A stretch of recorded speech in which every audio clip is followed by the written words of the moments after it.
Kali ini yang kita bicarakan adalah terkait dengan indeks kerawanan sosial di Kutai Timur. Dan beberapa indikator terkait dengan ini. Pertama, persoalan batas wilayahan, baik antar kabupaten, antar desa. Ya, kalau boleh saya katakan untuk antar kabupaten, Kutim dengan Bontang udah clear.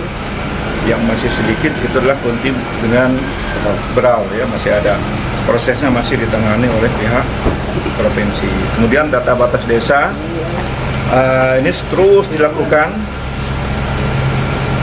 Seminggu yang lalu itu rapat dengan camat, dengan kades juga dipimpin oleh kabak pemerintahan.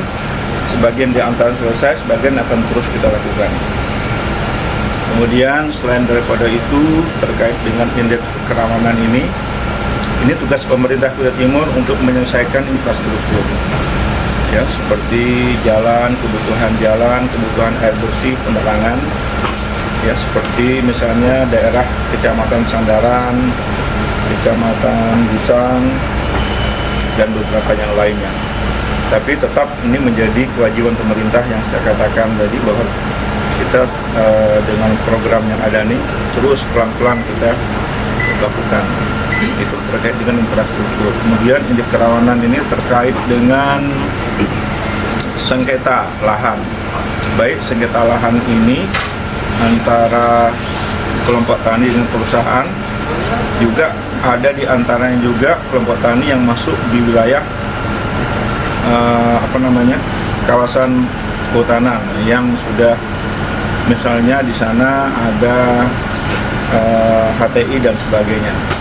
Sebenarnya untuk persoalan ini itu pemerintah sudah punya konsep perhutanan sosial sebenarnya, tapi masih banyak masyarakat yang belum melirik ke arah sana, ya.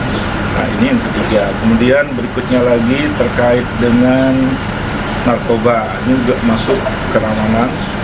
Kemudian terkait juga dengan persoalan kenakalan anak-anak yang sepertinya ini memang harus kita lakukan, ya. Misalnya tadi laporan dari kejaksaan, ya, ada anak yang usia belasan tahun untuk mampu mengambil motor orang dalam satu malam itu tiga motor. Nah, ini di luar dugaan kita, ya, sampai seperti itu. Tapi sudah ditangani, orang tuanya juga sudah nggak sanggup lagi.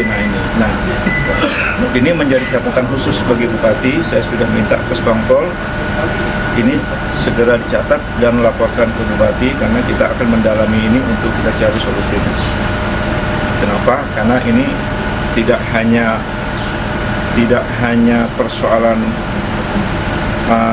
salah asuh dan sebagainya, tapi juga muncul masalah lain terkait dengan anak ini. Sebenarnya kita punya dinas khusus, ya, perlindungan anak dan pemberdayaan perempuan.